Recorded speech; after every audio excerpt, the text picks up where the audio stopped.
It's been amazing over the last year and a half of being part of this industry, riding this shotgun on like the tip of the spear of what AI is doing, to watch the conversation evolve over time inside property management around AI. And when I first got there, it was kind of like, is AI good or not? What is it? What's it actually doing? To now, I'm realizing it's really starting to evolve into like, well, wait a minute. Is AI going to replace this or not? Like, how close is this as these results start coming? And I found a really good way of describing it, which didn't come from my brain. It came from a podcast I listened to of Tony Klein's.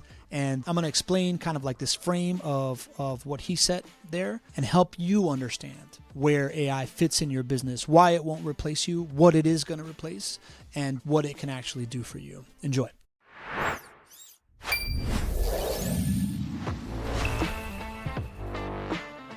Welcome to the Property Management Frame Breakers podcast.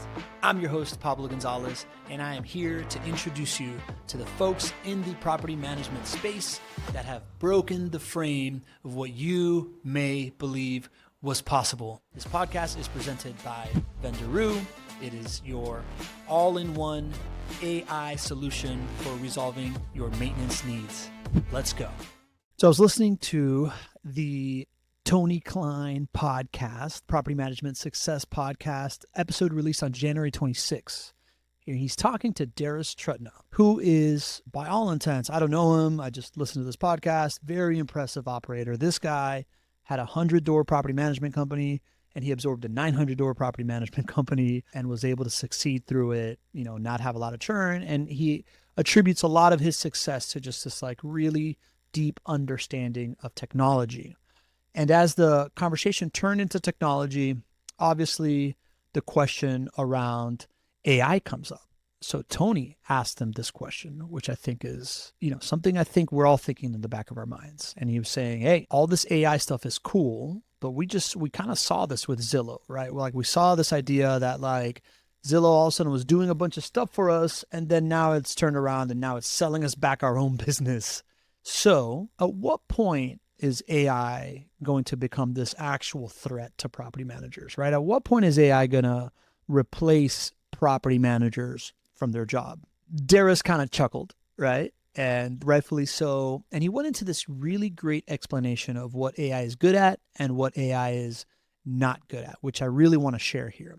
He broke down the work of property managers as two types of work. There's defined work and there's undefined work. That defined work is about 80% of the job. It's procedural, it's documented, it's repetitive, it's super, super necessary. And it's also the draining stuff, right? It's the status updates, the follow-ups, the notes, the paperwork, the coordination, and like the creating of reports, and just kind of like everything that needs to happen in between these like moments that make a difference in order to like keep the machine together. And that is 80% of a property manager's job today, right? Like these things that just keep it going. It's full of work of what has to happen, but these are not the things that require real judgment. And they're also not the things that truly move the needle. Darris talks about the other 20% of undefined work, right? These are the judgment calls, right? This is the relationship context that a human brings to the table. It's the emotional intelligence. It's these moments where you're building trust, like thinking about calling an owner about something, even if it's under NTE, because you know that the owner is going through some kind of financial hardship or may want to, like make a decision or another.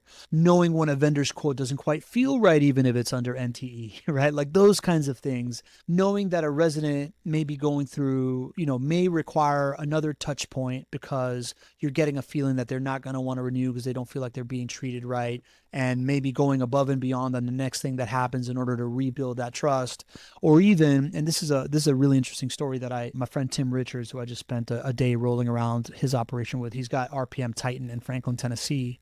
He was telling me about how he's made the mistake before of hearing from a spouse couple, right?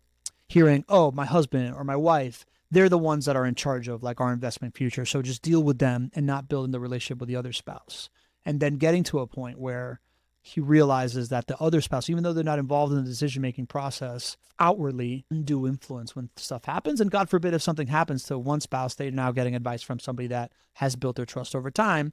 So the value of building trust with not just the client, but the client's partner, right? Like those are the things, that 20% of the work, that's where the needle is truly moved by a human. That's where the meaning is found in work.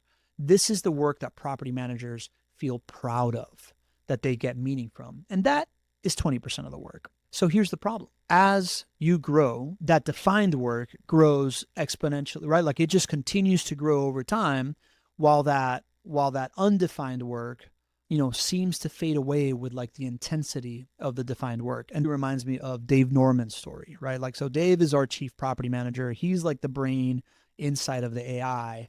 He scaled from 0 to 600 doors in under 4 years with this like aggressive boutique mentality. Like his clients knew that Dave was their guy, and the consistency and like the things that were going to happen were all coming from Dave's brain as he built out this like army of expert maintenance coordinators that he was like really pouring himself into, really creating a bunch of great definitions for them. He looked at it kind of like a FedEx assembly line, and it's like, the conveyor belts would all go to like a human, and then the human would have to make a judgment call, and then the conveyor belt continues going, that type of thing. He built a really great system. And right around 500, on his path to 600, this started to break, right? Like he had been able to like automate 80-85% through human labor, right? Like he scaled through human labor with this stuff, but it started to break because the defined work just like scales faster than the like amount of judgment that you can pour into it. So what he started looking for is he started hiring for people that were really detail oriented, that really cared about the outcome, and, that would own it, right? Because that's what you needed to do to like go through all the defined work and check all the, like do all the follow-ups, dot all the I's, cross all the T's, do all these different things. And 6 to 8 months later, these people got bored, right? People that have attention to detail, that aspire to like own outcomes.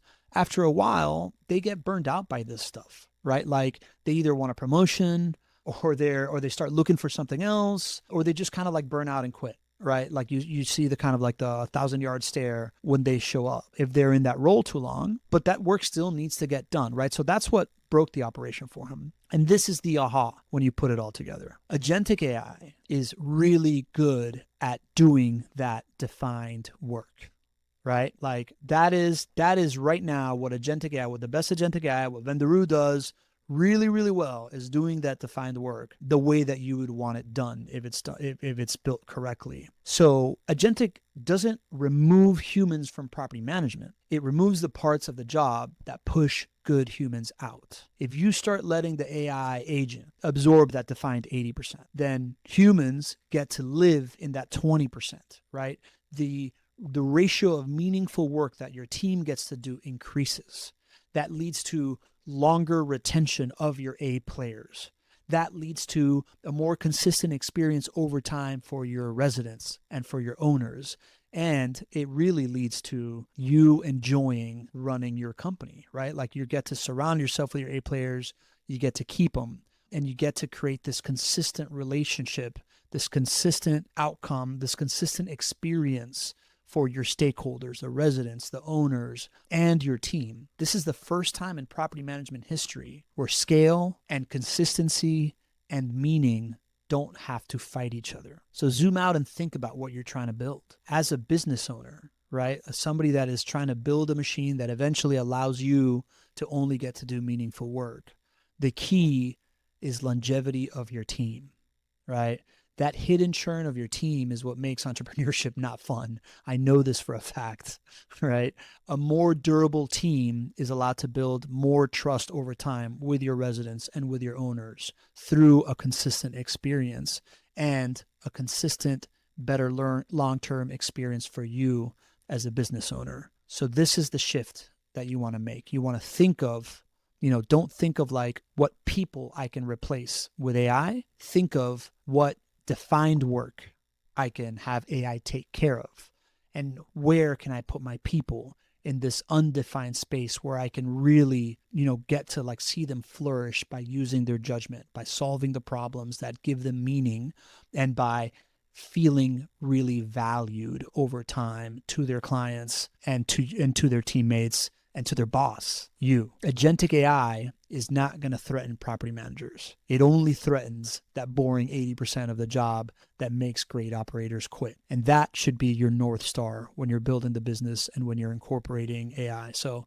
go check out that conversation with Darris. Really, really good. I'll link it in the show notes. But just remember to use this frame of like next time you're thinking about AI and where this is going, think about the defined versus undefined and think about how you can put your team into those meaningful moments that will create, this feeling of value for them and longevity. That's what we're building at Vendoroo. That's what our clients experience. This idea of being able to offload all of those parts in the maintenance department. Coming soon is leasing. And if you haven't given that a try, or you've been thinking, well, I got to fire somebody in order to bring on Vendoroo, I think it's time for you to like take this approach and like let our sales team show you kind of like where your defined work is and what you can take off of your team's shoulders so that you can make them feel valuable.